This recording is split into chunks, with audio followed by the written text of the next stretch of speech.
The bowl of roses. You've seen the flare of anger, seen two boys bunch themselves up into a ball of something that was mere hate, and roll upon the ground like a dumb animal attacked by bees. Actors, sky-towering exaggerators, the crashing downfall of careering horses, casting away their sight, flashing their teeth as though the skull were peeling from the mouth.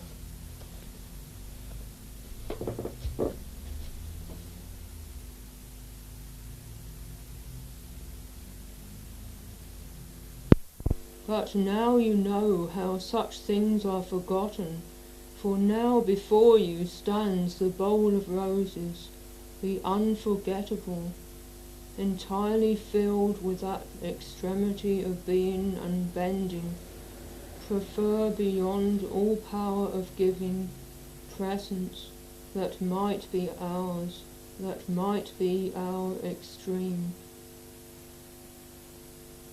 Living in silence, endless opening out, space being used, but without space being taken, from that space which the things around diminish, absence of outline, like untinted groundwork and mere within, so much so strangely tender and self-illumined, to the very verge. Where do we know of anything like this? And this, a feeling able to arise through petals being touched by other petals, and this, that one should open like an eyelid, and lying there beneath it simply eyelids, all of them closed, as though they had to slumber tenfold, to quench some inward power of vision. And this above all, that through all these petals light has to penetrate. From thousand heavens they slowly filter out that drop of darkness within, whose fiery glow the mazy bundle of stamens stirs itself and reaches upwards.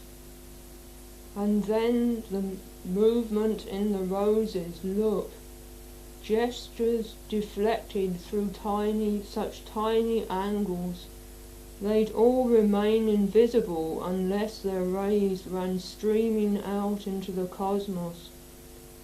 Look at that white one, blissfully unfolded and standing in the great big open petals like Venus upright in her mussel shell.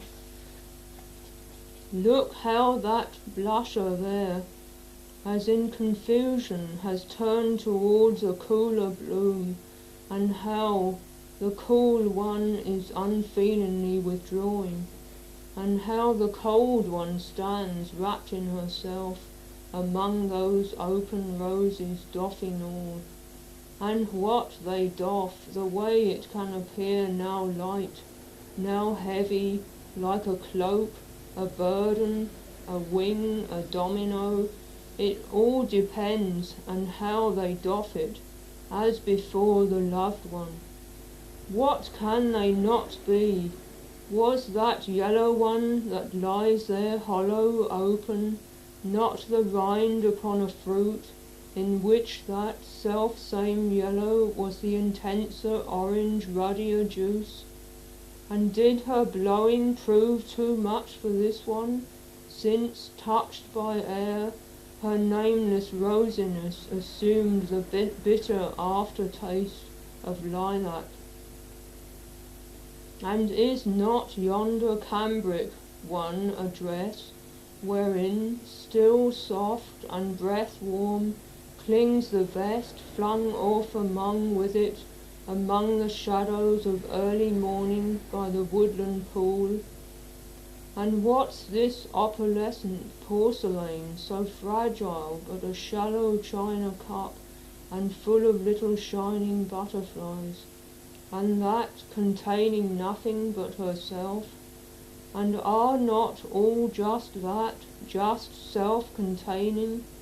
if self-containing means to take the world and wind and rain and patience of the springtime and guilt and restlessness and muffled fate and sombreness of evening earth, and even the melting, fleeing, forming of the clouds and the vague influence of distant stars, and change it to a handful of within. It now lies heedless in those open roses. That's by Rainer Maria Rilke, who wrote it on Capri in 1907.